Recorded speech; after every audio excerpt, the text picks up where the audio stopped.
আপনাকে আইসক্রিম আর cold drinks খাওয়াতে চেয়েছিলাম, আপনি শেষমেশ আমাকে এই চায়ের দোকানে নিয়ে আসলেন। আসলে স্যার, সারাদিন এই রোদে টোটো চালিয়ে যা ধকল যায় না, দিন শেষে এক কাপ কড়া চা না খেলে না ঠিক শান্তি পাই না। আচ্ছা, আজকে রীতিকা সোনাকে সাথে আনিয়ে নিচে, ও কোথায়? ও তো স্কুলে। ও আচ্ছা, কিন্তু ওর দেখাশোনা করে কে? মানে আপনি যখন অফিসে যান?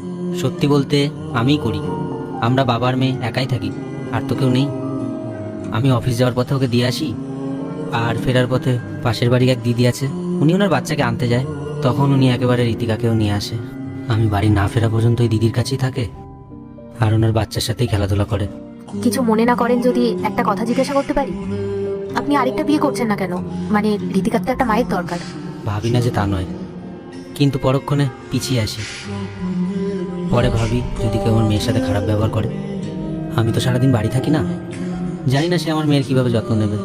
নিজের সুখের জন্য আমি আমার মেয়ের জীবনটা তো এভাবে নষ্ট করে দিতে পারি না। এইসব ভেবে আর এগোনো হয় না। আচ্ছা, আপনার কথা বলুন, আপনি কেন এখনো বিয়ে করেননি? কি করে করবো স্যার, আমার বাবা তো একা, তাকে দেখার মতো কেউ নেই।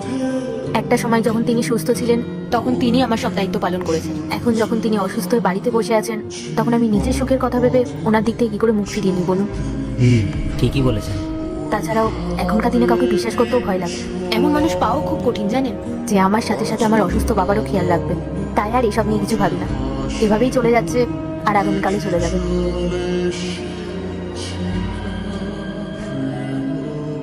মা, ও মা, আমার টাইট একটু পরিয়ে দিয়ে দাও না। হ্যাঁ আসছি সোনা, দাও। আমার লক্ষ্মী মেয়েটা আজ একদম ঠিক সময় রেডি হয়ে গেছে। পূজা, আমার টিফিনটা কি রেডি হয়েছে? এবার তো বেরোতে হবে আমাকে। হ্যাঁ হয়ে গেছে, এই নাও, আজ তোমার পছন্দের চিকেন কষা রান্না করেছি।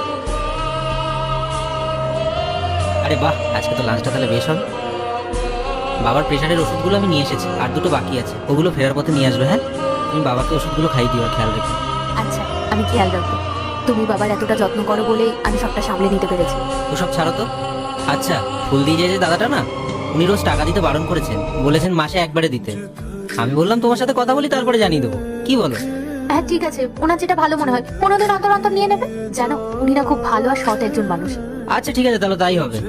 চললাম তাহলে। রীতিকা মা, এসো তাহলে, আমার দেরি হয়ে যাচ্ছে। এই নাও, ব্যাগটা নাও। পুরো লাঞ্চটা কিন্তু কমপ্লিট করবে। যাও, সাবধানে যেও। টাটা।